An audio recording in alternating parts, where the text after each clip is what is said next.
Hi guys, hindi man kami palaging pumupunta sa Wmart, pero grabe, ang sarap talaga mag-groceries dito. Lalo na't makikita mong maraming sale. Makikita mo pa lang ang daming discounted items at pinaka-favorite ko talaga yung bigas. Kasi naman, almost 20 Saudi Riyals. Kaya naman, ang swerte mo or swerte ko kapag nakaabot ka. Katulad nitong mga items na nakasale na 2 Riyals, 5 Riyals, meron pa ngang 1 Riyal 0.5 eh. In fairness, masarap talaga yung product nila. At hahanap-hanapin mo talaga kapag nagpunta ka ng Wmart. Yung magkasunod na dalawang product na pinakita ko, masarap talaga.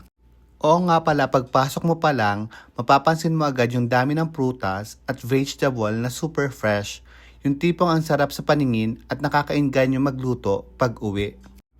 Makikita mo rin dito yung dalawang uri ng pomelo na nagkakahalaga ng 6.5 to 7.5 Saudi Riyals. Ang patatas nga may 4 Riyals or 2 Riyals depende sa klase ng patatas. At ang dami din mga organic foods.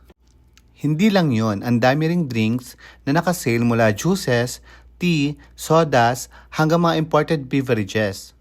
At dito mo lang talaga makikita yung iba't ibang products na bihira o hindi mo pa nakikita dati. Perfect para sa mahilig mag-try ng new flavors at Asian brands. At syempre, kung mahilig ka sa Asian food, napakarami nilang choices. Parang mini Asian na grocery tour sa bawat side. Kapag naman nagutom ka habang umiikot, no worries. Meron silang food court na punong-puno ng masasarap na pagkain. At iba't ibang restaurant na mapagpipilian.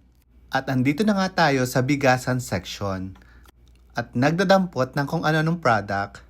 Ang sarap ng ubas na yan, 14 Saudi Riyals. At nagdadampot pa ako ng masarap sa paningin ko. Bonus pa, may shopping stores na katabi ang Wmart katulad ng Nike, Under Armour, at syempre may Starbucks sa labas para sa quick coffee break. Paano nga ba pumunta dito? Kung gusto nyo mag-Metro Purple Line lang, baba lang kayo ng Anasim Station. Tapos Uber to Wmart, around 10 Saudi Riyals. At pwede rin kayo sumakay ng bus na bus number 250. So goodbye for now, ingat kayo palagi, God bless!